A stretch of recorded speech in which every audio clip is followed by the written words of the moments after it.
Hi there, welcome back. Welcome to part 2 of How to Hypnotize and part 1 of the handstick tutorial trilogy.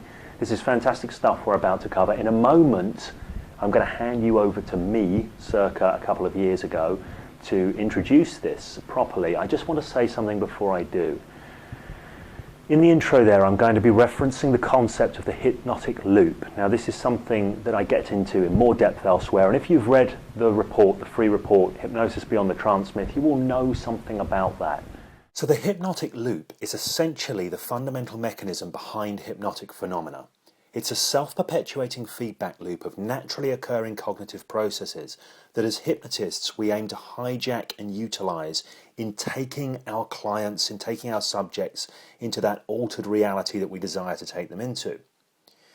As you can see, there are 4 points to the hypnotic loop: belief, imagination, physiology, and really that's neurophysiology, and experience. And by mapping the loop this way, it gives us a lot of flexibility and choice as to how and where we can enter the loop and how and where we can influence the loop in the direction that we want it to go in. So really it's a highly functional model that offers the hypnotist who utilizes it a lot of choice and a lot of flexibility. And for that reason, it's something that we unpack a lot more richly in the Hypnosis Without Trance Hypnosis Mastery Program. For now, we'll just keep it simple, really, really simple. Essentially, when somebody has an experience for hypnotic phenomenon, what's actually happening is they are creating a reality extraordinarily vividly with their imaginative systems, if you see what I mean. So in a way, they're imagining something very, very vividly and going into it and making it become real for them. Now that might seem like an odd thing to say, because if you think, well, hypnosis is about giving suggestions so as to sort of influence and control people's minds. It's not really about mind control. It is about mind influence. And you're influencing those systems. You're influencing these capabilities that people already have to create profound realities from within. When somebody is a great hypnotic responder, you have great material to work with. This is what happens. When somebody's a less good responder, you've got a lot more work to do. So that said, keep that in mind. If you wish to do so, and I strongly recommend that you do so, have a look at the free report, Hypnosis Beyond the Trance Myth, and get that concept of the hypnotic loop. But think about it like that. You're taking somebody profoundly and vividly into an experience. That's what you're doing, and that's what we're going to be doing with this handstick sequence. So let me hand you over to me, circa a few years ago, to kick this whole thing off.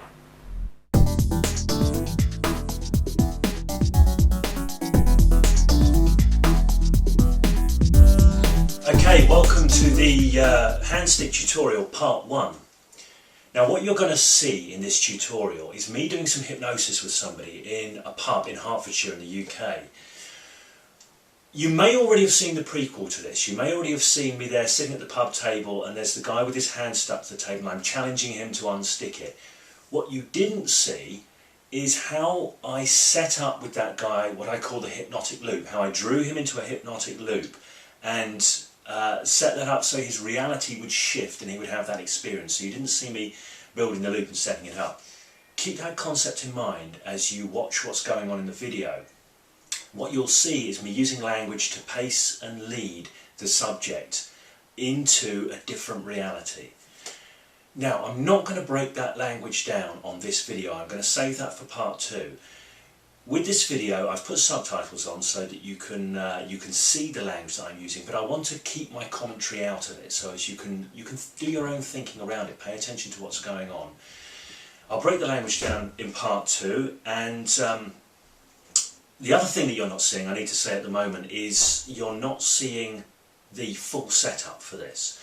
So before the actual kind of hypnosis proper, what I've actually done with this person, and what I always do, and all good hypnotists do this, and every effective hypnotist will need to do this, you set the frame around the whole experience. I've talked about that in the report as well. I talked about the concept of the big because. That's not here on the video. The reason it's not here is because it's a very difficult thing to film. It generally has no clear starting point and starts off in a very conversational kind of way. So bear in mind that the frame setting I've done is missing from the video. What you're going to see is simply me from the point where the person's agreed to partake in the process, is me working with them to set up maintain and amplify that hypnotic loop.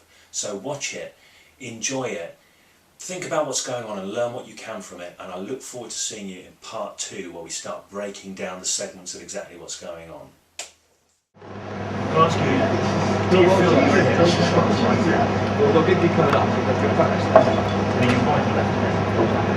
I need to just place your right hand on the table, and you can put your left hand out the way down the leg across the direction.